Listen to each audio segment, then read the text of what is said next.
Boa tarde, gente. Boa tarde, meus alunos presentes. Boa tarde, meus alunos online. Vamos aqui começar mais uma aula de hoje de História. Lembrando sempre que o foco aqui é a nossa matéria, ok? Para ela. Então, temos visto, e ainda bem que houve pelo menos um atraso, postergamento da prova da ESA, que dá mais tempo para a gente participar e ver a matéria com mais calma. E sobretudo nesse quinto tópico da prova da ESA, que é sobre o Brasil republicano, nós já estamos aqui chegando ao final. Só que à medida que o tempo histórico vai chegando até nós, cada vez mais nós temos mais detalhes para observar. Então, isso foi muito estratégico porque quando nós aprendemos o Brasil colonial, foram 322 anos de Brasil colonial. Imagina se eu fosse devagar, não daria tempo. Então, à medida que a gente vai analisando as questões e vai vendo qual é o perfil da prova da ESA, você pode ter certeza que a matéria do Brasil republicano, que é o quinto e último tópico, mas o mais complexo, porque ele vale República Velha, vale a Era Vargas e vale o período populista, que nós estamos aqui quase chegando ao final, para a gente poder ver a época do regime militar, ok? Esse período é muito importante porque, como eu disse para vocês desde lá de trás, o Exército, enquanto uma organização, e é essa organização que você está fazendo a prova para entrar, esse grupo, além de militar, assumiu durante muito tempo na nossa história política muito encargo político. Então foi o Exército que proclamou a República, foi o Exército que acabou com a Primeira República e iniciou o governo Vargas, foi o Exército que acabou com a Era Vargas, foi um general que foi eleito primeiro presidente da história do período populista. Enfim, o Exército é um ator, ora principal e ora coadjuvante da política nacional, da política brasileira. Então nós estamos vendo aqui um período que foi muito instável politicamente, sobretudo se a gente vê as nossas últimas aulas desde o suicídio de Getúlio Vargas. Porque o período chamado de populista, de 1946 até 1964, foi um período que, se de um lado ele surge sob as ruínas de uma ditadura chamada Era Vargas, é sob uma ditadura que esse período populista também acaba, com o regime militar de 64. É nesse sentido, é nesse panorama que nós precisamos entender que esse período foi um período muito instável. Como eu disse para vocês numa determinada aula, ao longo desses 20 e poucos anos de que houve essa república chamada de populista, só 2 presidentes eles foram eleitos e conseguiram terminar o mandato até o final. Por quê? Getúlio Vargas se suicidou, a gente já viu isso. Carlos Luz ficou 3 dias provisoriamente na presidência do Brasil e foi deposto pelo general Lott. Nereu Ramos, que era o presidente da Câmara do Senado, ficou 2 meses até vir a próxima eleição, que foi de JK. JK, e aí eu falei disso na nossa última aula, foi um governo muito especial. Foi um governo que, sem dúvida alguma, modificou a história do Brasil. Foi no governo JK que o Brasil passa a ser urbano e deixa de ser rural. As grandes cidades como Rio de Janeiro e região metropolitana, a cidade de São Paulo e a região metropolitana, a capital da Bahia, Salvador, a capital de Pernambuco, Recife, elas se urbanizam de tal forma que passa, como diz aí o meme, a outro patamar. Porque essas grandes cidades passam a absorver a maior quantidade da população nacional. O governo JK foi um governo muito forte, porque foi um governo que ele trouxe um progresso econômico com a promessa dele de campanha. Qual era a promessa de campanha do JK no plano de metas? Qual é a frase que era o slogan dele? 50 anos em 5, exatamente. Ou seja, ele queria fazer evoluir o Brasil 5 décadas em apenas 5 anos, ou seja, 5 anos do seu mandato. E aí você vai dizer assim, não, professor, mas o político é mentiroso, todo mundo promete. Não, cara, o pior é que ele conseguiu, ou melhor, né? Melhor que ele conseguiu. A indústria, por exemplo, de energia, cresceu 300%. A indústria automobilística, que o Brasil, para poder ter carro, precisava importar de fora, JK traz uma série de empresas estrangeiras para dentro do Brasil. Né? Quando a gente fala em ABC Paulista, onde estão as grandes indústrias automotoras do Brasil, foi JK que construiu praticamente. E a menina dos olhos do governo de JK foi a mudança de capital do Brasil. Saindo do Rio de Janeiro, que era o Distrito Federal, e indo para onde hoje é Brasília. E Brasília, no meio do Cerrado, um local seco, um local que só tinha jacaré e tucano, ele constrói uma cidade do zero, e essa cidade é uma cidade futurística. Se você olhar, né, a cidade de Brasília, se você olhar o Planalto e ver as principais construções de Brasília, na época, o mundo inteiro olhava para Brasília como quem olha hoje para Abu Dhabi. Quando você olha, né, alguma reportagem sobre Abu Dhabi, você fica babando, não fica? Nossa, que prédios altos! Nossa, que tecnologia! Nossa, no meio do deserto! E JK fez a mesma coisa no Cerrado. No meio do nada, o cara constrói uma cidade com traços arquitetônicos de Oscar Niemeyer, fazendo uma cidade do zero, e uma cidade assim, esplendorosa. É por isso que eu disse para vocês que o Brasil viveu, considerado por muitos historiadores, o chamado período de ouro do Brasil. Por que foi o período de ouro do Brasil? Porque o PIB brasileiro, durante o governo JK, crescia 7% ao ano. 7% ao ano, gente, é muita, mas muita coisa. Multiplica 7 vezes 5, que foi o ano a quantidade de mandato dele. Dá quanto? O Brasil, durante o governo JK, cresceu 35%. Isso é muita coisa. Vocês sabem qual é a previsão de crescimento do Brasil esse ano? Acompanhado o Jornal Nacional, o Jornal da Record? O Brasil vai decrescer 8%. Tipo, ao invés de crescer, vai diminuir quase 10% da nossa riqueza.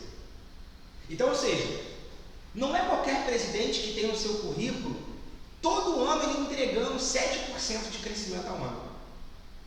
Era um governo em que a prosperidade estava presente, visível a todos os brasileiros. Era um período em que o Brasil foi a primeira vez campeão da Copa do Mundo, da Copa da Suécia de 58.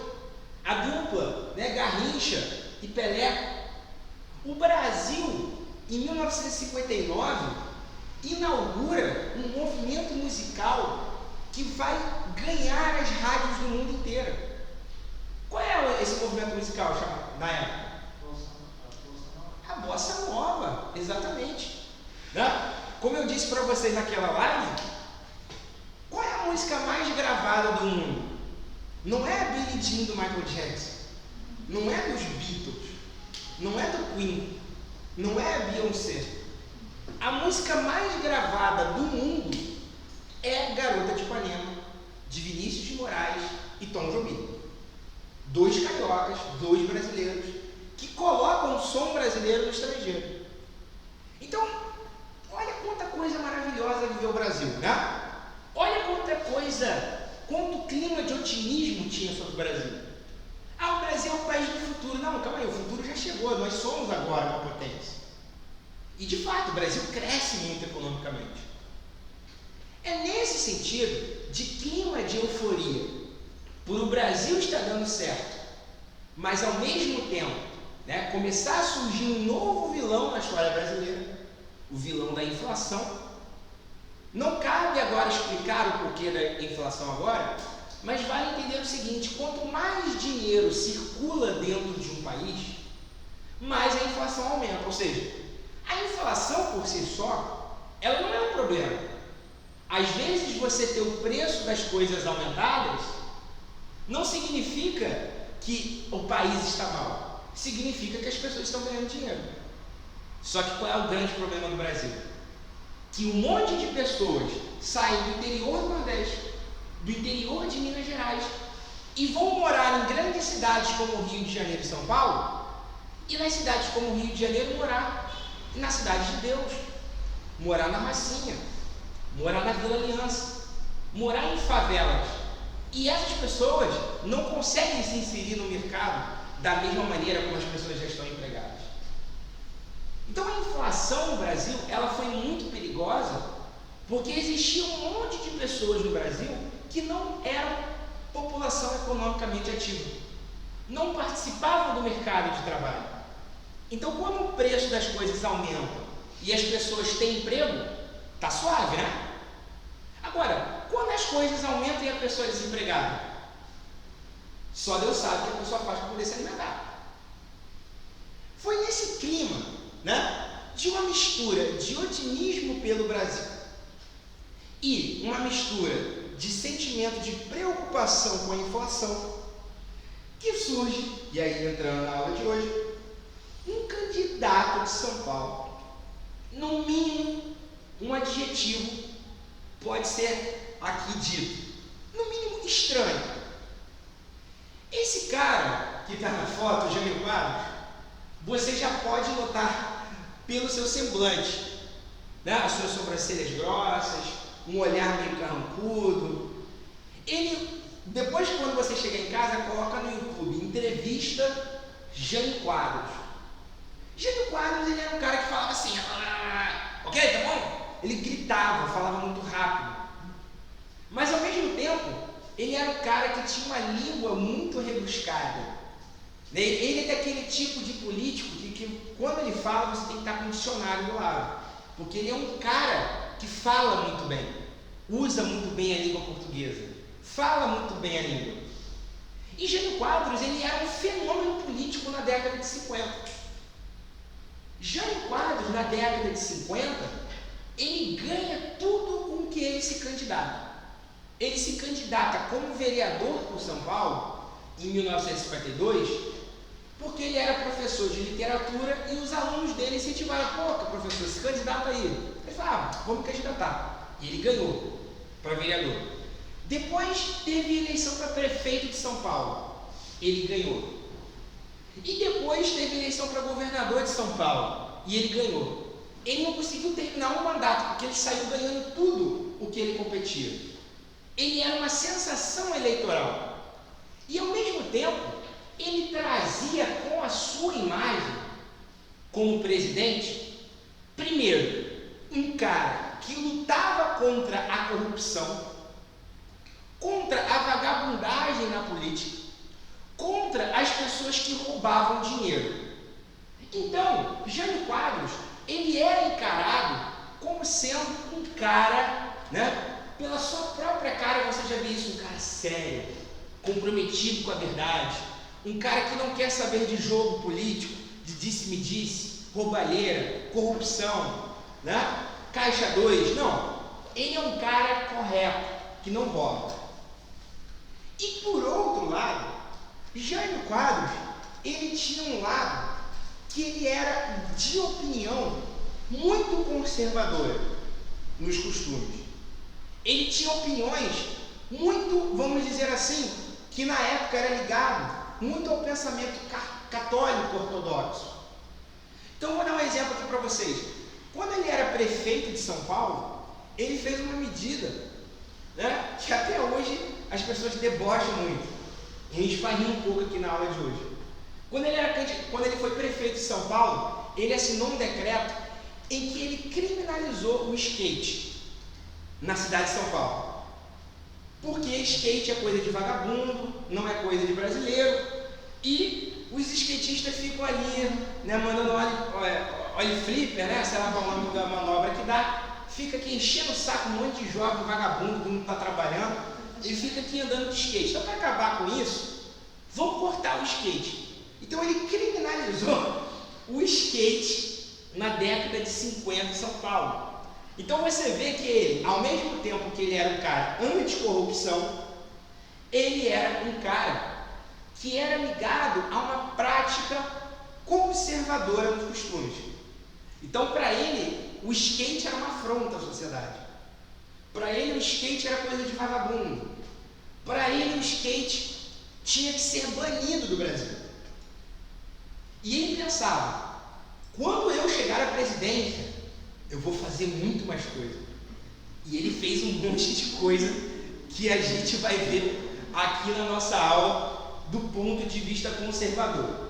Então, Jânio Quadros, ele era um cara que associava, de um lado, a sua, né, o lado anticorrupção, que a partir dele, vários políticos se passaram e até hoje usam esse rótulo de lutar contra a corrupção, e ao mesmo tempo sendo um cara que era conservador de costumes.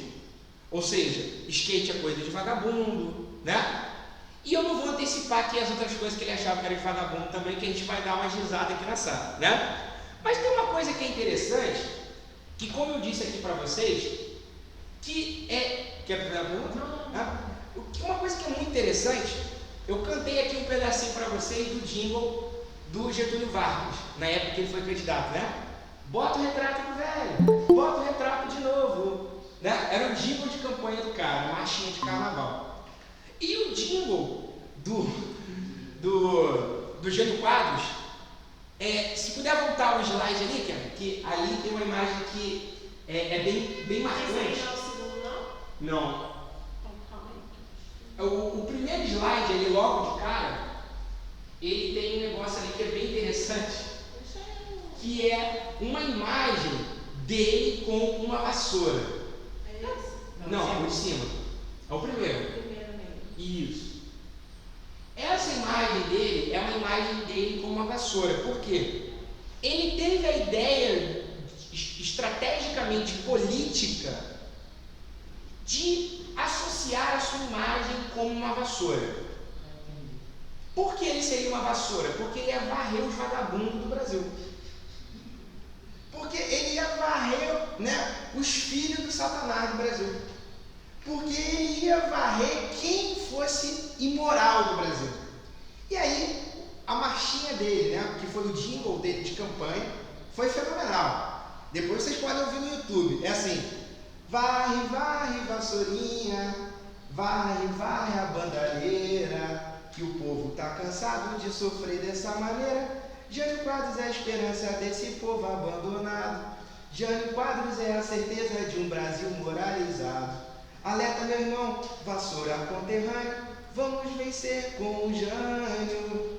Alerta, meu irmão, vassoura conterrâneo, vamos vencer com o Jânio. Né? Ou seja, esse jingle, né? Tem como colocar no YouTube?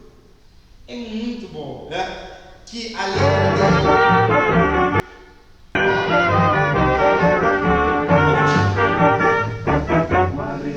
Varre, varre, varre, varre, vassourinha, varre, varre a bandalheira.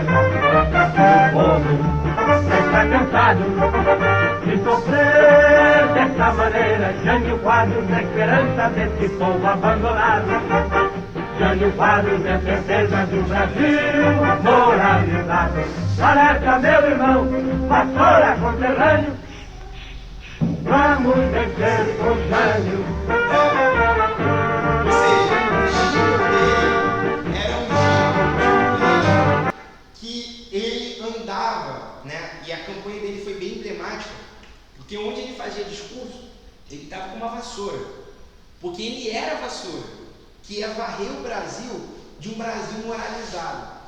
Então a ideia de Jânio Quadros era varrer a corrupção e varrer os vagabundos que andam de skate, né? Varrer, né, quem era imoral para a época. Então, ele é um governo tipicamente, prestem atenção, né, anticorrupção e conservador. E aí no próximo slide, né, e aí eu pergunto aqui para vocês, ele foi candidato por um pequeno partido chamado PTN, Partido Trabalhista Nacional.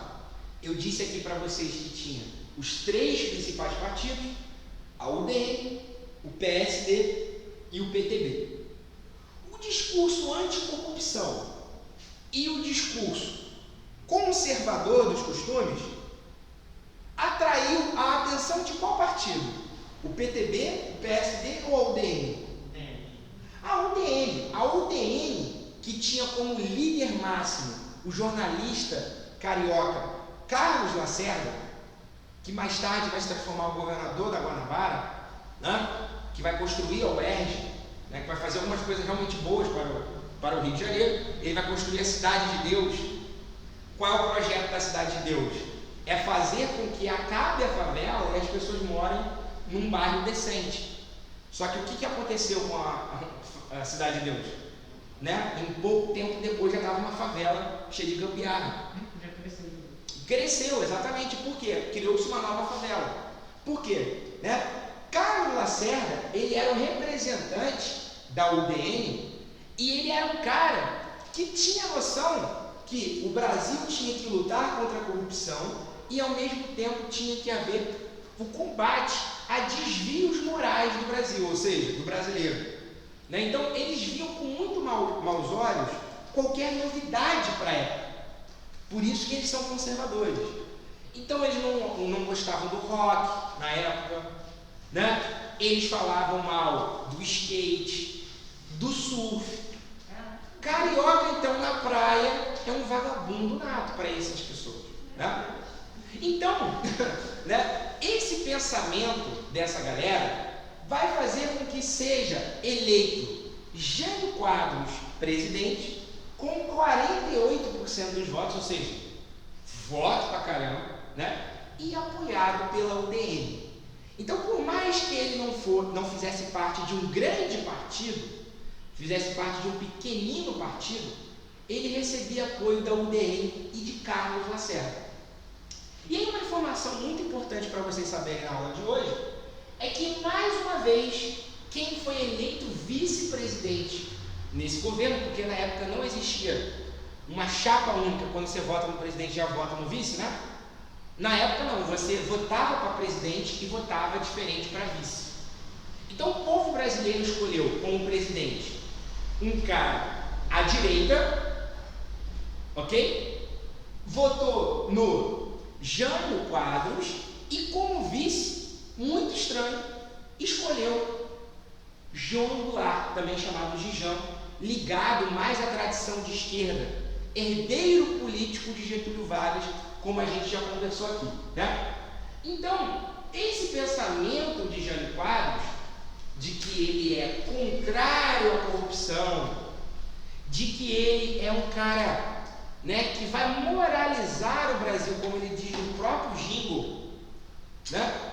E ao mesmo tempo, como sendo um cara populista, na medida de que ele diz, olha, o meu governo vai ser um governo para os mais pobres, para os mais necessitados, ele acaba sendo eleito nesse Brasil que está mudando de cara, né? É eleito justamente João Goulart, o eleito Jânio Quadros como presidente e como vice João Goulart.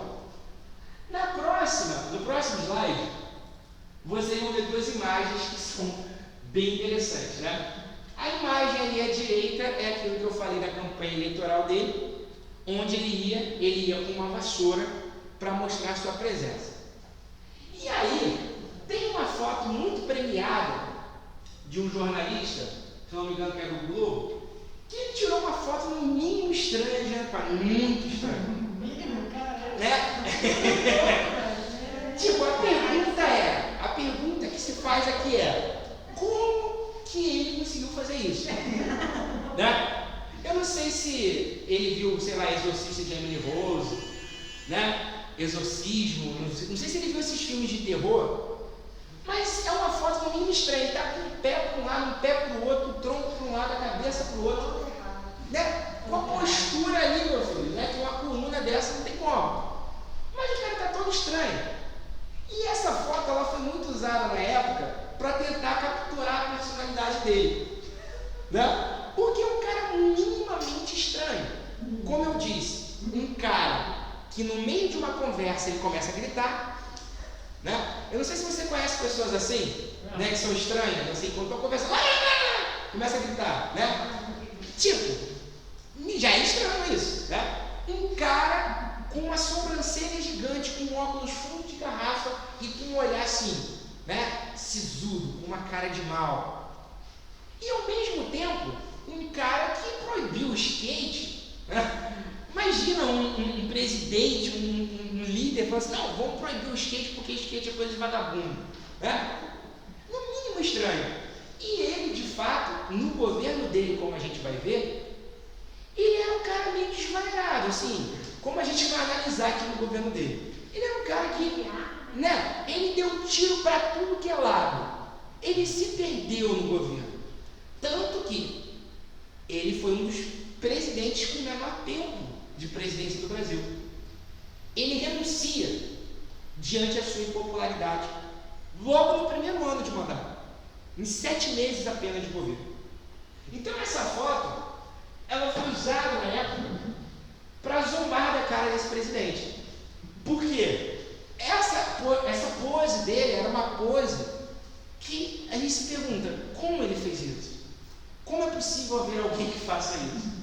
Né? Como é possível um presidente fazer tanta besteira em tanto tempo, em pouco tempo? Né? A grande pergunta que se faz é justamente essa, e eu quero que vocês analisem aqui comigo. Né? Pode passar o slide. No próximo slide, a gente... Exatamente. Esse próximo slide, ele ajuda a gente a entender que o governo de Jânio Quadros é um governo que é muito marcado pela impopularidade dele.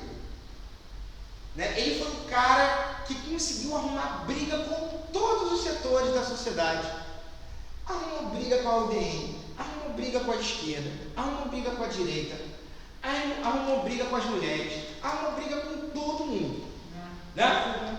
Então, a primeira coisa dele, que a gente tem que ter a noção, é que como ele era conservador, ele adota posturas conservadoras nos costumes dos brasileiros.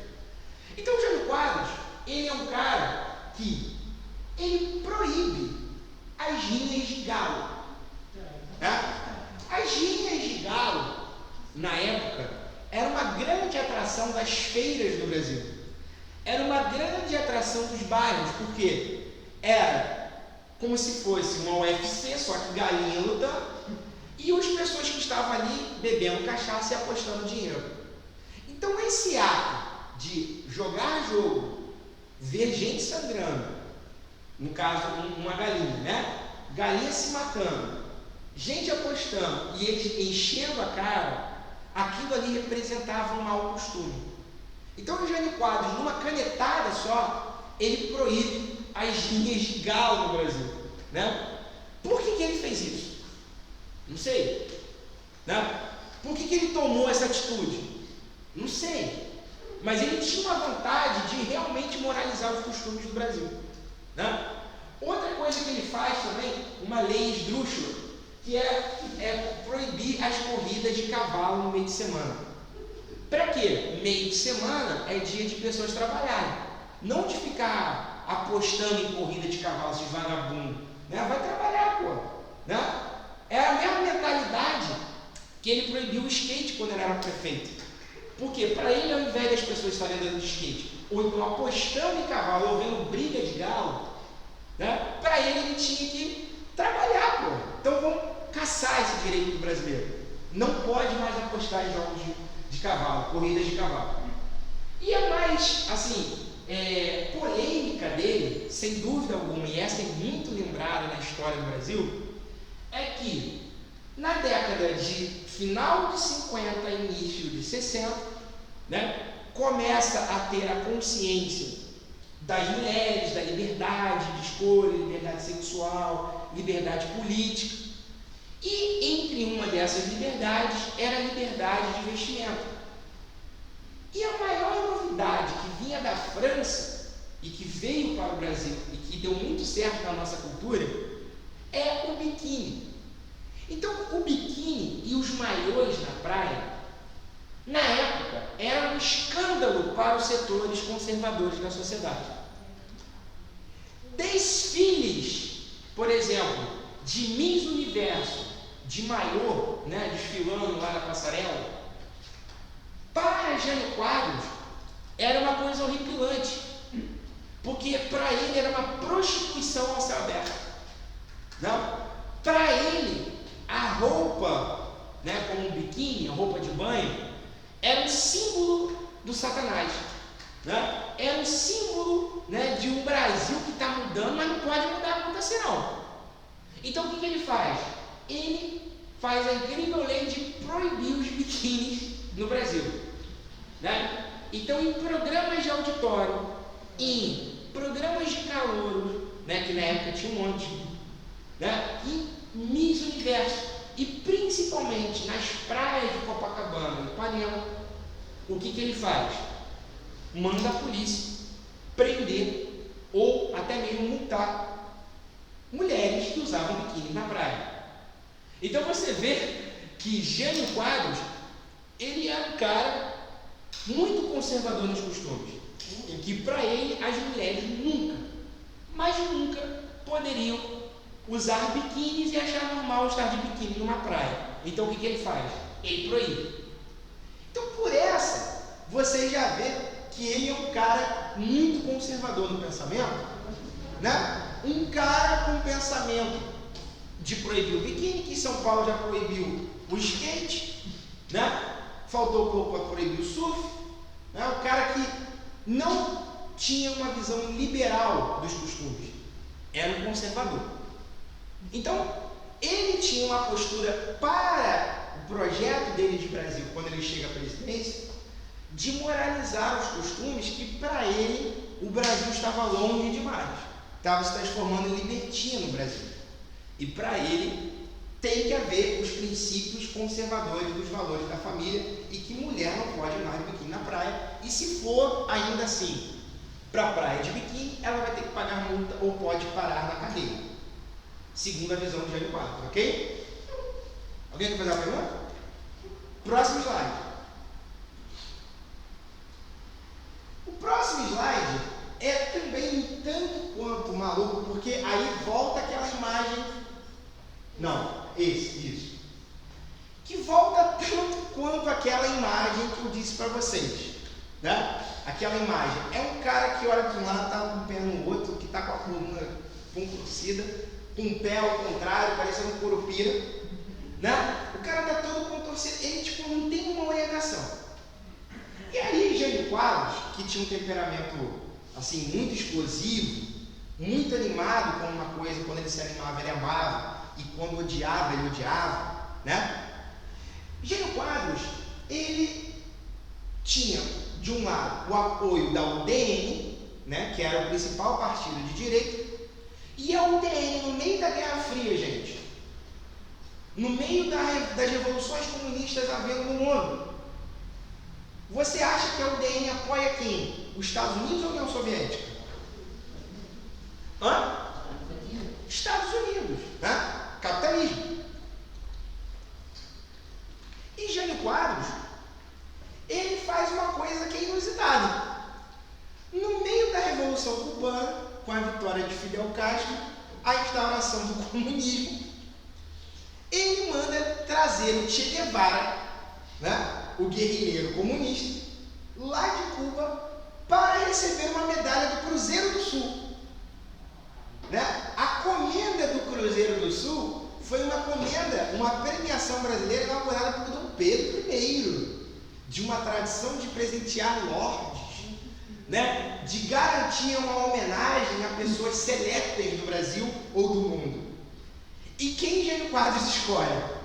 Che Guevara, Então, ali naquela foto, última ali é uma foto que garanto para vocês que nunca vai estar no exército mostrando, porque com certeza eles vão tentar esconder isso ao máximo. São, o Estado-Maior do Exército batendo continência para o Che Guevara, que é um guerrilheiro, que não é um general, é um guerrilheiro, que lutou contra o exército cubano. Então, Jânio Quadros, olha que doideira, né? Olha que emaranhado maluco. Ao mesmo tempo que ele era conservador nos costumes, ele chama para o Brasil para ser premiado Che Guevara, o símbolo da luta comunista, o símbolo de uma revolução que acontece na América Latina que se transforma em comunismo. Então, Jânio Quadros, ele é um cara que, calma aí, ninguém entende nada quem é ele. Ele, de um lado, pode agradar até a direita, por ser conservador e moralizar os costumes? Pode. Mas calma aí, o cara está chamando Che Guevara para ser premiado no Brasil? Então, isso gera um mal-estar tremendo. E a UDN, logo nos primeiros anos, logo no primeiro ano de mandato, já rompe com o governo. Lacerda, com a sua língua, com a sua voz no jornal, ao invés de apoiar o presidente, ele martela todo dia o governo, da mesma forma que fez com Vargas. Então, Jânio Quadros, ele se vê acuado. Jânio Quadros, ele se vê pressionado diante, ele faz parte de um partido pequeno, não tem base nenhuma, é um cara conservador, mas que ao invés de agradar a direita, ele a direita toma repulsa dele, por ele chamar Che Guevara para ser premiado com a medalha de Dom Pedro I. E aí a situação vai ficando complicada para ele. No próximo slide, vocês vão ver que foi o último para fechar o cúmulo político de Jânio Quadros. Pois a política econômica de Jânio Quadros era uma política de que ele visava não fazer o que JK fez, fazer o Estado gastar muito. O Estado gastar e investir em transporte, infraestrutura, rodovia, indústria, Petrobras ou qualquer outro estatal faz com que o governo se endivide. E JK, ao mesmo tempo que ele fez muito sucesso, investindo muito no Brasil, ele trouxe para o Brasil uma enorme dívida pública. E aí surge um vilão da história do Brasil, que também até hoje é presente, que é o chamado déficit público. O que é o déficit público? É como um determinado governo ele gasta mais do que arrecada. É quando um governo, imagina assim, por exemplo, uma empresa, todos nós trabalhamos na mesma empresa, eu sou o chefe de vocês, e aí eu arrecado 10 mil de lucro com a minha empresa, o valor bruto, só que eu gasto com funcionários, conta de luz, 15 mil, ou seja, eu tive um déficit de 5 mil reais, concorda? Eu gastei mais do que arrecadei. E era isso que acontecia com o Brasil. Então o Brasil estava tendo déficit de 600 milhões de dólares, que até hoje é muita coisa, mas na época era muito mais. Então qual é a política que Jânio Quadros ele faz? Para de investir o dinheiro do Estado na economia. E na época, JK, mas isso foi inaugurado por Juscelino, por Getúlio Vargas, que é uma medida muito interessante, que é muito polêmica. Por exemplo, hoje nós temos a gasolina que está beirando R$5, concorda? Antigamente existia uma técnica do governo que era chamada de subsídio. O que é o subsídio? Se a gasolina é R$5, o governo paga R$2,50. E você paga o quê? R$2,50 na bomba da gasolina. Isso é o subsídio. É o governo investindo para pagar mais barato, para você pagar mais barato. Só que isso depende do quê? Do gasto do governo. E o que Jânio fez? Cortou isso. Se a gasolina é 5, você vai pagar 5. O trigo, que é um problema até hoje no Brasil, que o Brasil é um dos maiores importadores de trigo do mundo, importa muita coisa da Argentina, depende do preço do dólar, correto? porque o dólar está 5 e pouco. Né? Por quê? Para comprar trigo do estrangeiro, da Argentina, o Brasil paga em dólar. E o dólar está o quê? Mais caro. Entenderam a lógica econômica? Conseguiram compreender isso? Então, o que o governo da época fazia para amenizar o preço para o consumidor? O governo pagava uma parte do pão. Então, se o pão é 60 centavos, o governo paga 30. E você vai pagar quanto? 30 centavos. Só que isso é um gasto. E Jânio Quadros não queria gastar. E aí o que ele fez? Cortou o subsídio, logo aumentou o preço do pão e o preço da gasolina no Brasil. E foi nesse contexto de enorme impopularidade e sem nenhum rumo da política nacional que Jânio Quadros se vê claro. Calma aí, eu subi com a direita me apoia, a esquerda me odeia, aumentei o preço do pão, o preço da gasolina. O que será do meu governo agora? Qual vai ser a minha saída? Como que eu vou conseguir terminar o meu mandato se eu não tenho mais apoio de ninguém na política? E aí no próximo slide, a última loucura de Jânio Quadros. Jânio Quadros, depois do dia, uma solenidade no dia do soldado, que é no dia 25 de agosto, né, semana que vem, dia do soldado, depois de uma homenagem aos soldados em Brasília, ele faz um discurso dizendo que estava renunciando do poder. Ele falou: vou embora, não está dando certo, não estou podendo governar, a direita está contra mim, a esquerda está contra mim, o povo não gosta mais de mim. E aí ele, escreve uma carta e renuncia à presidência do Brasil. Até hoje, muitos historiadores eles tentam traduzir o que isso significa. Primeiro, a gente tem que ter a noção do traço pessoal, do cara, porque afinal de contas, quem faz a história são as pessoas. E tem pessoas que têm instabilidade emocional, tem pessoas que têm toque, tem pessoas que têm manias disso, manias daquilo. E Jânio Quadros, ao que tudo indica, ele era um cara muito eufórico, que fazia uma coisa e tudo que desce na telha. Sabe esse tipo de pessoa, que faz tudo que dá, gostei disso, comprei o barulho. É uma pessoa muito intensa. Então, ele foi lá, vamos moralizar o Brasil, proibir o biquíni, vamos, proibir o biquíni. Che Guevara, gostei desse cara, vamos homenagear ele. O Brasil está gastando muito, vamos cortar tudo. O cara, ele é muito assim, muito intenso na vida, muito agitado. E ele teve uma ideia e falou assim: vou renunciar. Só que muitos historiadores, eles tentam entender não como um ato de loucura ou de uma instabilidade emocional de Jânio Quadros. Eles tentam, ele nunca admitiu isso, mas é interessante também pensar por esse lado. Porque qual era a ideia plausível dessa carta renúncia que Jânio Quadros assinou? Era a ideia do seguinte: bem, eu estou impopular, só que querendo ou não, eu ainda tenho o apoio do exército, fiz a homenagem aos soldados no dia do soldado. E ele pensa o seguinte: olha, só tem eu aqui na presidência.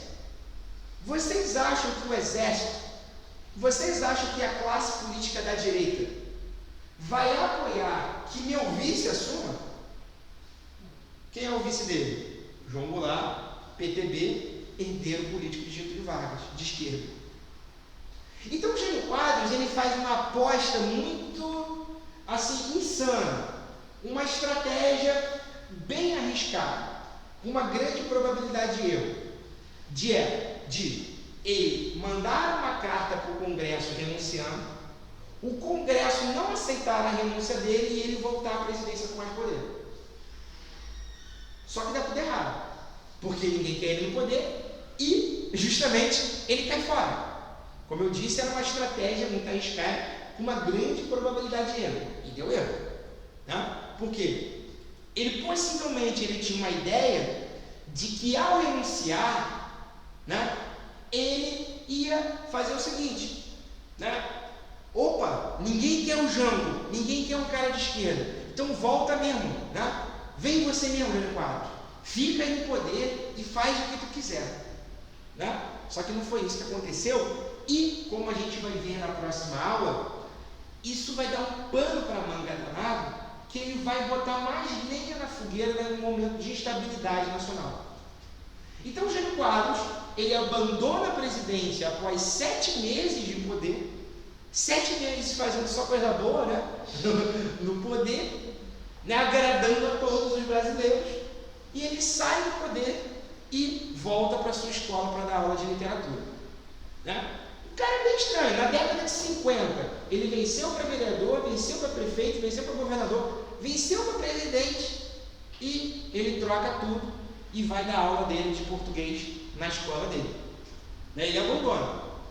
É por isso que até hoje as pessoas não entendem muito bem, né? Porque como que o cara faz isso, né? Mas enfim, né? O cara fez, e isso que é importante para a gente entender na história do Brasil, né? Quando ele sai do poder, ele deixa um grande pepino. Por quê? Ele manda o seu vice-presidente, João Goulart, fazer uma missão diplomática na China comunista. Então, quando ele renuncia, João Goulart está na China comunista, junto com Mao Tse Tung, né? E aí, mais um indício de que era essa estratégia, né? Porque afinal, ó, o meu vice está lá na China, vindo com os comunistas todos para cá para invadir o Brasil. A estratégia dele era, opa, não, eles não vão aceitar a minha renúncia e eu vou governar com mais poder. Só que não foi isso que aconteceu. Ele renunciou, ninguém foi para a rua pedir a volta dele, né? Nenhum soldado ameaçou golpe para botar o Jânio no poder de novo, e a presidência fica vaga enquanto o vice-presidente está lá na China. E aí, como a gente vai ver, né, na história do Brasil, na próxima aula, do presidente João Goulart, quanto trabalho deu para ele poder assumir a presidência, né? E foi justamente ele que foi o presidente que foi afastado do poder pelo golpe, iniciando-se uma nova ditadura. Ok? Então esse período é um período de história bem intensa, né? De presidentes e pessoas muito intensas, movidas por paixão. Afinal de contas, Getúlio Vargas, ele se matou em nome da política. Lembra que eu expliquei para vocês, né? Um presidente se suicidar para não tomar um golpe, né? Vocês viram a bagunça, eu comentei aqui com vocês, quando após a morte de Getúlio Vargas, Carlos Luiz, Nereu Ramos, né, JK depois um custo para ser eleito, enfim, esse período foi um período muito estável, mas que sempre por trás de qualquer decisão política, a vida no Planalto, no Poder Executivo, com o Presidente da República, atrás tinha algum militar de alta patente do Estado-Maior do Exército, falando, eu concordo ou discordo disso. Então, é muito importante a gente entender esse período como sendo um período de muita importância de atuação indireta ou às vezes direta do Exército, porque tem uma força muito grande na política nacional. E são essas nuances, essas coisas que nós devemos observar para a prova da ESA. Ok? Beleza, gente? No próximo slide, eu trouxe aqui uma última coisa, que é para a gente ver aqui um trecho, né? Ele, assim como Vargas, fez uma carta renúncia, e nessa carta renúncia de Jânio Quadros, ele fala: fui vencido pela reação e assim deixo o governo. Nestes 7 meses cumpri o meu dever. Tenho cumprido dia e noite, trabalhando infatigavelmente, sem prevenções, sem rancores. Mas baldaram-se os meus esforços para conduzir essa nação, que pelo caminho de sua verdadeira libertação política e econômica, a única que possibilitaria o progresso efetivo e a justiça social, e a que tem direito seu generoso povo. Desejei um Brasil para os brasileiros, afrontando nesse sonho a corrupção, a mentira e a covardia, que subordinam os interesses gerais aos apetites e às ambições dos grupos ou de indivíduos, inclusive do exterior. Sinto-me, porém, esmagado. Forças terríveis levantam-se levantam-se contra mim e me intrigam ou infamam, até com a desculpa da colaboração. Né? Ou seja, ele faz uma carta que é enigmática também, porque ele não fala nada. Né? Tipo, ele fala, eu estou saindo porque forças terríveis, né, estão me pressionando. Que forças terríveis são essas? São vozes que ele está ouvindo? Né? É uma penada que ele está sendo atrapalhado na madrugada quando quer dormir? Que forças terríveis são essas? Ele não estava nos bois. Getúlio Vargas, quando ele se mata e escreve a carta, né, o que ele fala? Né? O inimigo do povo, as empresas estrangeiras, né? Pessoas do exército que querem trair o Brasil. Getúlio Vargas, ele dá nome aos bois. Gênio 4 não. Né? Ele fica sob esse nome. Forças terríveis me aprisionam, me esmagam no poder. Até hoje, ou melhor, ele morreu foi na década de 90, mas ele nunca esclareceu muito bem que forças terríveis são essas. Mas uma coisa é fato, que com a renúncia dele e a subida do poder de seu vice, João Goulart, se a crise política já é grande, ela vai tensionar muito mais. A crise política do Brasil vai chegar a um extremo em que seria necessário interromper o ato de presidência de um presidente legitimamente eleito, João Goulart, pelo PTB, como um cara que seria, segundo a Constituição, né, o cara que assumiria no caso do impedimento do presidente ou de renúncia. E o que acontece com ele? Né? Ele sofre uma retirada à força do poder. É nesse sentido que a gente deve entender esse período muito conturbado da história política. Ok? E na década de 60, com a renúncia de Jânio Quadros, a coisa só piora. Com a renúncia dele, a estabilidade política foi para o beleléu, foi para o saco. E é isso que a gente tem que entender nesse período e o governo de Jânio Quadros. Gente, show de bola? Beleza? Alguma dúvida ou comentário? Pode falar. Oi? Tá tranquilo? Vamos lá. Abrir a apostila, a próxima página, a próxima slide. É esse, né? Uhum. Página 303.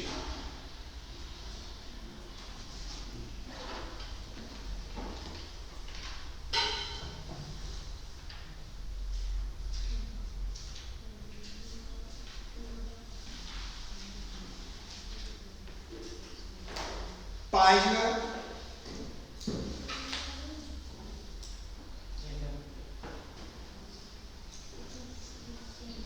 303 da apostila de vocês.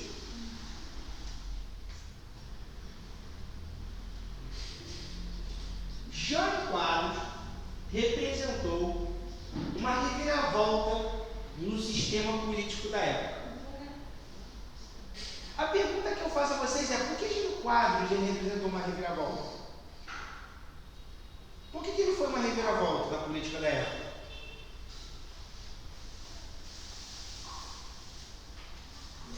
O que tem nele que foi uma reviravolta?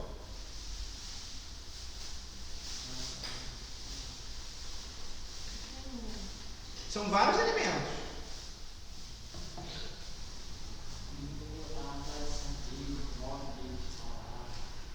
Exatamente. O modo dele falar, agir. A diferença entre ele e JK? A diferença entre ele e JK. A diferença entre ele e JK é que JK era um cara que defendia, né, o investimento do Estado e ele era contrário. JK, ele fazia parte de um partido grande, o PSD, na época. Já Jânio Quadros, ele fazia parte de um pequeno partido paulista, chamado PTN, ok? E aí vamos lá. Jânio Quadros representou uma reviravolta no sistema político da época. Sendo eleito presidente da República por um partido de pouca expressão nacional,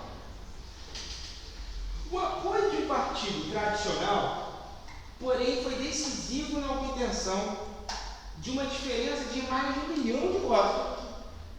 Trata-se de qual partido? Qual partido apoiou Jânio Quadros a assumir a presidência? PTB, UDN, PSB, PSD ou PSDB? Oi? UDN, exatamente.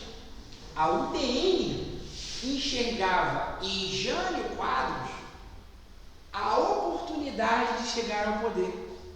Por quê? A UDN tentou ser candidata, tentou ser eleita com o brigadeiro Eduardo Gomes, perdeu para o Dutra. Tentou novamente com o Eduardo Gomes e perdeu para Getúlio Vargas. Tentou, com Juarez Távora, com JK e perdeu. A UDN não ganhava nada. Mas Jânio Quadros, ele se apresentava como sendo o quê? Como sendo uma potência política. Por quê? Ele ganhou sendo vereador, ganhou prefeitura de São Paulo, maior cidade do Brasil, e ganhou o governo do estado. Então tudo ele estava ganhando, ele era uma sensação. Né? Bastou o quê? Agora ele vai vir como presidente, então significa o quê? Ao que tudo indica que ele vai ganhar. Então a UDN, quando vê nesse discurso moralista, tanto da política contra a corrupção e quanto justamente conservador nos costumes, eles enxergam em Jânio Quadros o seguinte: opa, é esse cara que vai ser o nosso cara, é ele que vai ser o nosso ponta de lança. Vale lembrar que esse discurso anticorrupção defendido por Jânio Quadros era porque existiam políticos abertamente corruptos, como eu disse para vocês. Existia um político chamado Adhemar de Barros, que eu comentei em uma dessas lives, que ele é o autor de uma famosa frase que virou um ditado na política brasileira. Um jornalista chegou para ele e perguntou assim: o Adhemar de Barros, ele era governador antes de Jânio Quadros, governador de São Paulo. Perguntou assim: ô Adhemar de Barros, dizem que você rouba, dizem que você é metido em corrupção, dizem que você recebe dinheiro de empreiteira. Sabe qual foi a resposta dele? Hã? Não. É uma frase que você não vai acreditar que vem da boca de um político.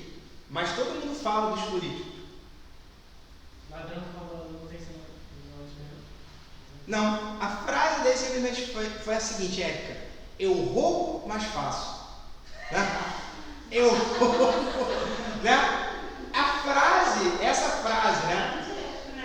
Essa frase que todo mundo escutou alguma vez na vida: o fulano rouba, mas faz. Aquele político, é um político de gente boa. Quem foi o autor dessa frase? Foi o Adhemar de Barros. Ele falou assim: eu roubo, mas faço. Ué, estou reclamando de que a minha chance de ficar rico, tipo assim, o meu direito, o empresário ganha 1 milhão, por que eu não posso? E estou fazendo um monte de coisa para os pobres. Então, esse cara, havia esse clima de vamos dizer assim, de relativização moral da corrupção, principalmente com um cara como Adhemar de Barros. E Jânio Quadros não, ele representava o oposto em São Paulo. Um professor de literatura, numa escola pública, um cara ralador, batalhador, que é honesto e que pega a vassoura e varre a sujeira nacional, segundo esse pensamento. O próximo slide, eu trouxe uma questão para vocês que não está na apostila, tá? Aí nesse próximo slide, vocês vão ver que é uma questão também de militar.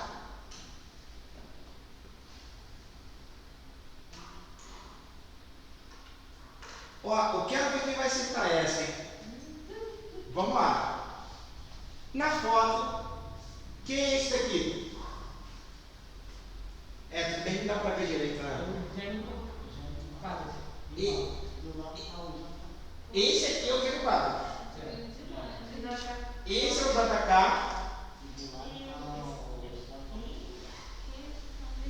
Quem é o vice de Jânio? De JK e o vice de Jânio? João Goulart, do PTB, exatamente. Aí tá lá. Essa fotografia foi tirada em 1961, no dia da posse, em Brasília, ou seja, a nova cidade, em Brasília, com Jânio Quadros.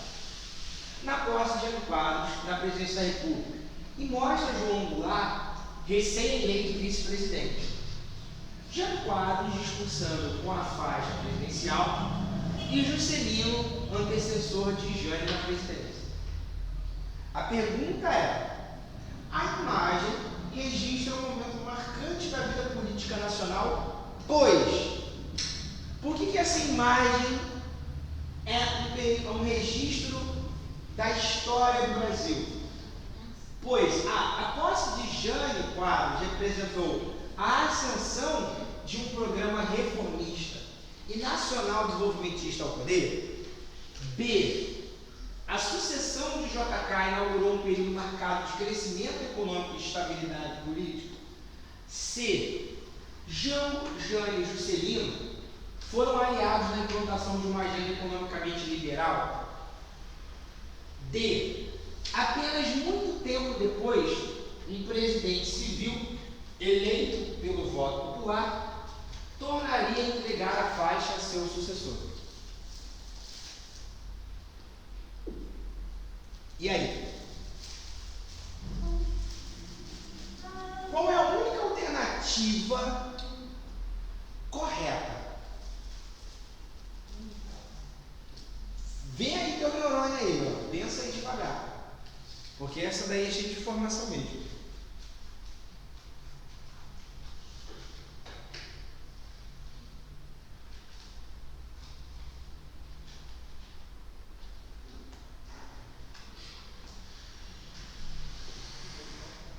Qual é a verdade? A alternativa que é 100% verdadeira. Letra C.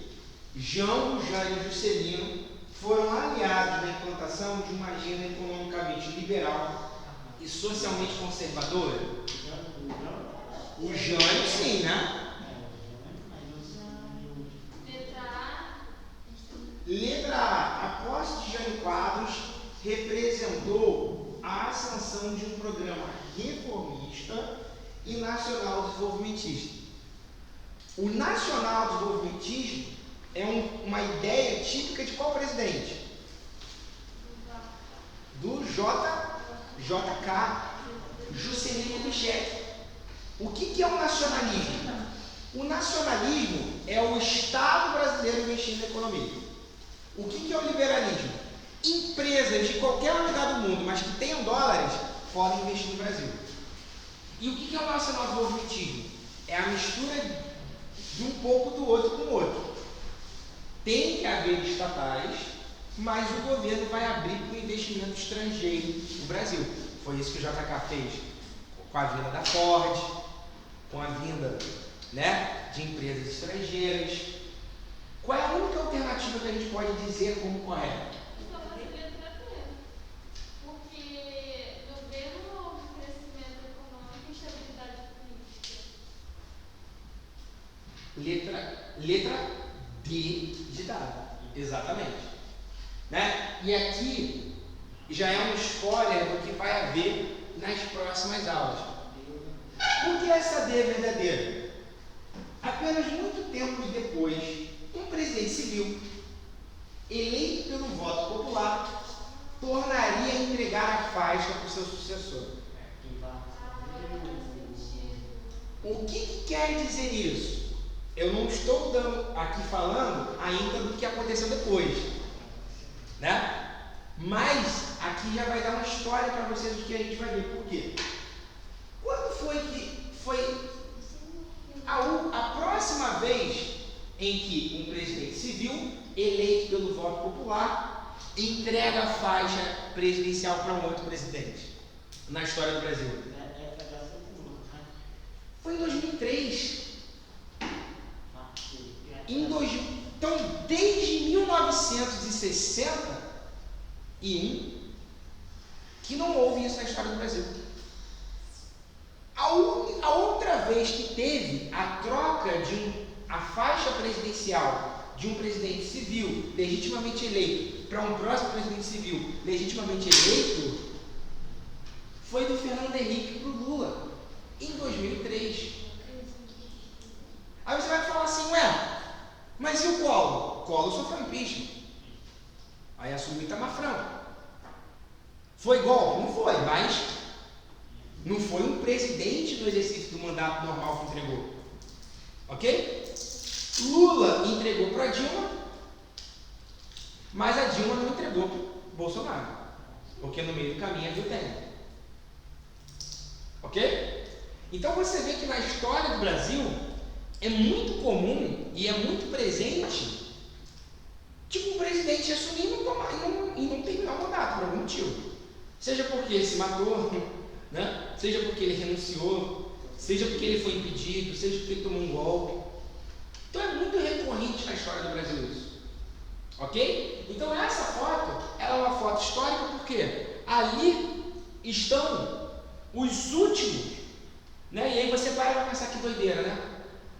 O último presidente eleito legitimamente civil pelo voto popular foi Jânio Quadros.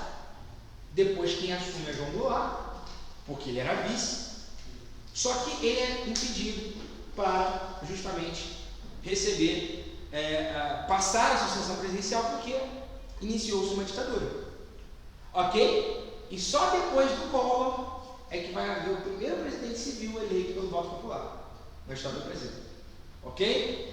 Então é interessante a gente pensar a perspectiva histórica do Brasil a partir desse princípio da estabilidade, porque nem sempre o presidente que assume é ele que vai chegar ao final do mandato terminando certinho, bonitinho. Ok? Né? Por exemplo, eu nunca ouvi na história de um país, como por exemplo foi na época do mandato presidencial de Getúlio Vargas. Getúlio Vargas, eu não vou lembrar da história do mundo, né? Getúlio Vargas, ele se matou, então só aí já veio uma coisa bem, um presidente se suicidar. O único que foi Hitler, que eu estou lembrando aqui agora, né? Hitler e Getúlio Vargas, que se matou. Ele entrega o poder para o vice-presidente, Café Filho. Café Filho, quando ele vê a coisa apertar, né? Quando eu disse lá para vocês, ele pede para sair, meu coração bateu um infarto, pede licença, e quem assume é o presidente da Câmara. O presidente da Câmara não quer deixar a JK assumir a presidência e articula um golpe. E aí chega o general Lott e fala assim, cai fora, seu vagabundo. E aí cai mais o presidente. E aí assume, né, o presidente do Senado, que era o Nereu Ramos. Então, ou seja, de 1954 até 1956, houve 4 presidentes na história do Brasil. 4 presidentes. Né? 1 sofreu golpe, 1 se matou, né? O outro pediu para sair, né? E o único que terminou foi o Nereu Ramos, coitado, que ficou só 2 meses no poder, não deu para fazer nada. Então você vê que na história do Brasil isso é muito comum. Na história brasileira, na história de nossa política, essas coisas são muito comuns de acontecer. Um presidente assume, mas não sabe se ele vai terminar. Ok? Eu trouxe aqui para vocês também um arquivo, tá? Com mais 10 exercícios sobre o período. Ok? Nesse arquivo está no outro arquivo. Eu tinha pedido para deixar ele aberto. Vê se é esse aqui para PDF. Não, ele é PowerPoint, né? Vê aqui na pasta. Aí na pasta, é isso. Aqui na. Esse mesmo. Obrigado, tá? Número 1. Isso aí são questões, tá, de provas militares e vestibular, que é para a gente focar melhor no assunto. Número 1. Isso aí vocês também vão receber. Assinar a alternativa correta sobre a denominada política externa independente do governo Jânio Quadros, ou seja, a política externa de Jânio Quadros. Qual foi a medida que ele tomou? A. Manter o país atrelado ao bloco socialista e participando do processo de divisão mundial do trabalho. B. Submeter os projetos de desenvolvimento nacional à apreciação de um comitê norte-americano. C. A captação de recursos internos para a solução de todos os problemas sociais. D. Assumir a defesa da Aliança para o Progresso e apoiar a política de isolamento de Cuba. Ou E. Reatamento de relações diplomáticas com a União Soviética e apoio à autodeterminação dos povos.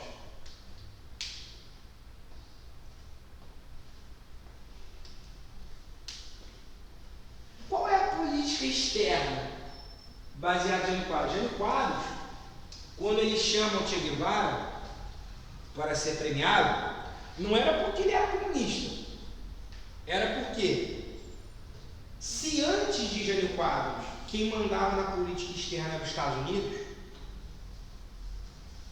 Jânio Quadros ele quer promover a chamada independência diplomática.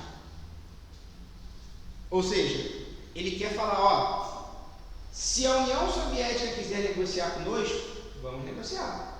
Tem dinheiro? Tem, então beleza. Não importa se é comunista, se é capitalista, se é árabe, se é judeu, se é qualquer coisa. Isso é política externa independente. Agora, uma política externa ideológica é quando eu apoio conscientemente um governo e prejudico o outro. Dutra, ele era muito ligado aos Estados Unidos.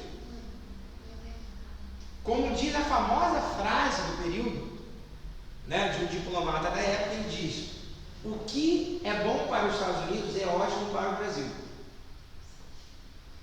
Né? Ou seja, isso demonstra um alinhamento com os Estados Unidos. Qual é a alternativa que a gente pode dizer como correta com relação à política externa? Letra E, exatamente. Né? Além de Jânio Quadros, eu botei no slide, mas não comentei. Né? Além de Jânio Quadros, ele ter uma proximidade com Che Guevara, representando Cuba, ele promove o reatamento de relações diplomáticas com a União Soviética. Então, ou seja, até 1961, o Brasil tinha 0 ligações com Moscou. 0 ligações com a União Soviética. Ok? Beleza? Número 2. O trecho aí da música, do jingle mais famoso do Brasil, né? Vai, vassourinha, vai a bandalheira, que o povo já está cansado de sofrer dessa maneira. Né? Vocês viram que é um sambinha, né? Uma marchinha de carnaval. Não é de hoje que os nossos políticos prometem varrer a bandalheira do país. Esses versos fizeram parte das campanhas eleitorais que levaram à presidência da República um desses personagens chamado Dutra, João Goulart, Getúlio, Jânio ou Juscelino. Exatamente. Né? Jânio Quadros. Ok? Sem dúvida alguma. Melhor jingle da história, né, do Brasil. Número 3. O presidente Jânio Quadros apresentou-se na vida política brasileira como um líder que varreria a corrupção e solucionaria os problemas do país. Sua prática política provocou insatisfações em virtude de sua forma de governar. Ou seja, isso aqui já explicitou tudo que a gente conversou. Dentre as opções abaixo, assinale a que não, ou seja, qual delas não condiz com o perfil de Jânio Quadros quanto presidente da República. Não condiz.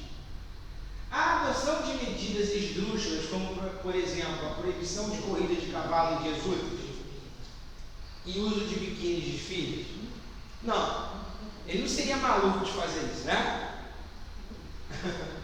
B. Opção por medidas econômicas austeras, como restrição de crédito e congelamento de salário. C. Ampliação do número de parceiros comerciais para o Brasil, levando em conta a orientação ideológica dos dos países com os quais estabeleceram relações comerciais. D. Adoção de práticas demagógicas e populistas que acreditavam aproximar das grandes massas, como, por exemplo, comer sanduíche de mortadela durante os comícios. É a tentativa de um controle inflacionário através de uma política econômica extremamente ortodoxa. Ou seja, qual delas ele não fez? Qual delas não tem a ver com ele?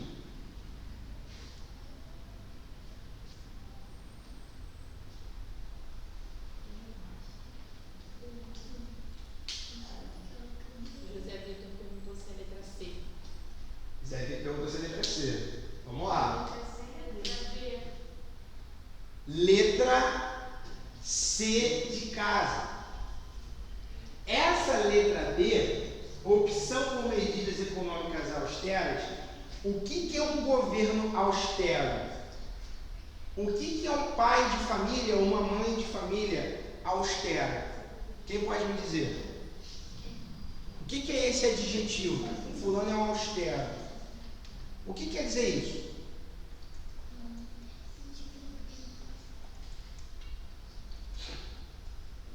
A gente vê no noticiário econômico. O governo vai adotar uma política de austeridade. É aquele de controlar a economia. Tá chegando.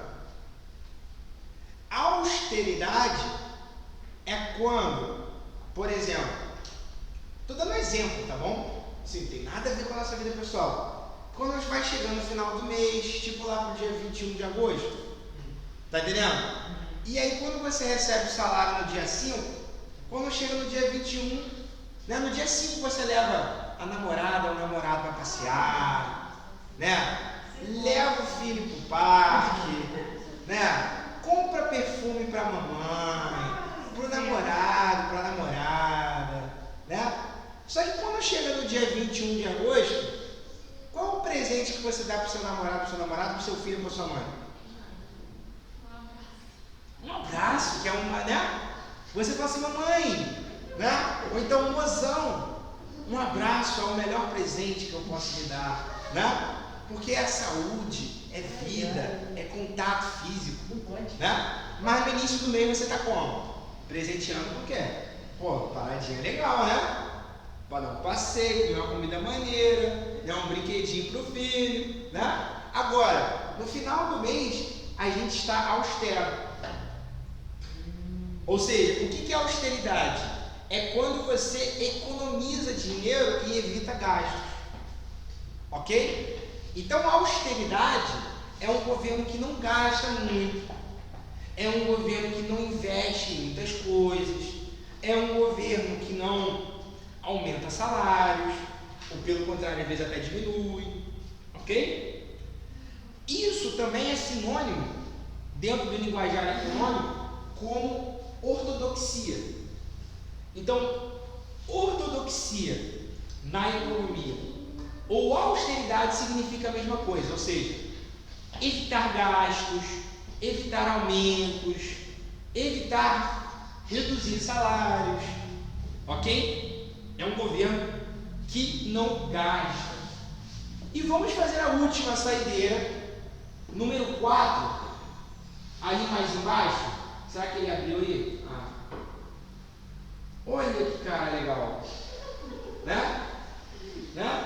Tipo, daí um belo papel de parede, né? Do Windows, né? Imagina, você, vai botar o celular para despertar, né? Dar 4 da manhã.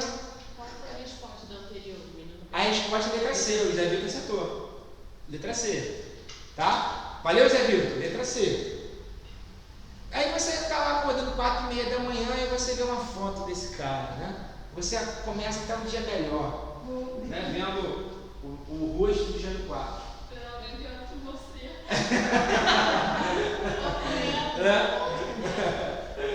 E aí Jânio Quadros, né?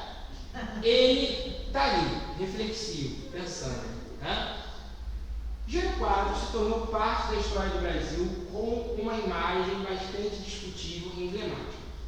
O personagem que criou de si, a partir de sua imagem, divide opiniões. No entanto, sua política para combater a alta dos preços das altas mercadorias, a partir da inflação acumulada no governo JK, foi um marco da economia. Quais as principais medidas de sua política de austeridade, que eu acabei de explicar para vocês? A. Aumento dos salários dos trabalhadores. B. Um aumento de crédito às empresas. C. A desvalorização do cruzeiro buscando investimento estrangeiro no país. D. Um aumento do subsídio federal para o desenvolvimento da economia. E. A valorização do cruzeiro, o aumento do poder de compra para o brasileiro. Qual foi a medida econômica adotada por Jânio Quadros como sendo uma das principais medidas de austeridade do seu governo? Desvalorização do cruzeiro buscando investimento estrangeiro no país. E aí, Zé Vitor, qual? Fala aí comigo. Galera, vamos lá. Qual que vocês acham? A, B, C, D ou E?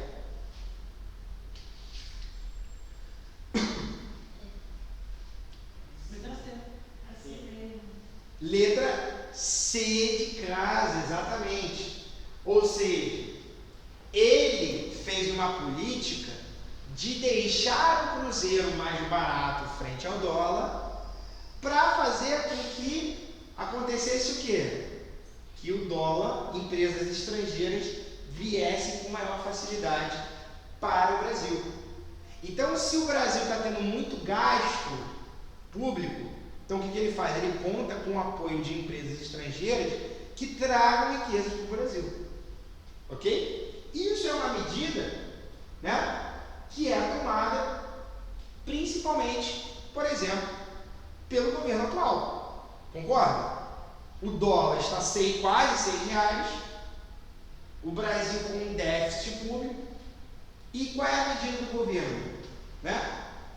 Deixar que o dólar aumente mesmo. Por quê? É proposital, para o real ficar desvalorizado. Por que o real ficou desvalorizado? Várias empresas estrangeiras que têm dólar, quando chegam no Brasil, multiplicam o dinheiro só de trocar o câmbio. Conseguiram entender? Isso é uma doideira. Porque, por exemplo, esses dias eu estava conversando com um amigo meu, só para terminar aqui, que ele é ele está morando agora nos Estados Unidos. Né? E olha a doideira dele. Ele falou que ele trabalha lá numa pizzaria e ele ganha, segundo ele, eu peço para você abrir seu celular aí e a calculadora. Ele ganha $10 a hora. Ele é um cara que tem um perfil de trabalhador que está ali para trabalhar, para juntar dinheiro. Ele trabalha 10 horas por dia. Quantos dólares ele ganha por dia? Hã? Oi? 100. $100 por dia. Se ele trabalha 30 dias por mês, quantos dólares ele ganha? 8? 3 mil, né? $3.000. Agora, se você é aquele imigrante que está nos Estados Unidos e está ali para juntar dinheiro para caramba, você é um cara austero, não gasta com nada, né? E você quer ficar com tudo que você está ali, vamos supor que você trabalhe lá 3 meses. Quanto que você vai ter de dólar? $9.000. E aí, o que vocês vão fazer? Multiplicar isso aqui por 5,60, que está o dólar hoje. 5,61. Dá quanto? 16.830. O que? 16 mil? Não, mais. 50 mil. 50 mil. Então, ou seja, você com 3 meses de trabalho de um garçom nos Estados Unidos, você junta mais dinheiro do que, por exemplo, um delegado da polícia aqui no Brasil. Tá? Por quê? O real está desvalorizado. Se você pegar o peso argentino, vai passar para 100 mil. O peso argentino é muito mais desvalorizado. Muito mais, né? E a economia da Argentina é dependente do dólar. Exatamente. Você compra muito, tanto dentro da Argentina, que você consegue comprar em dólar, não nem precisar do peso argentino, muitas das vezes. Meu amigo foi pra Argentina e falou, eu usei dólar, não usei peso argentino, eu só tive que trocar real por dólar. Que a moeda peso argentino é muito desvalorizada. Não, é incrível, cara. Por exemplo, eu tive a oportunidade de ir para o Uruguai. Isso foi o quê? Em 2015, 2014, sei lá. Tipo, lá no Uruguai é muito doido porque você vai num shopping no Uruguai e lá tem dois preços, o preço em dólar e o preço em peso. Mas no geral, no Uruguai, como é que funciona a parada?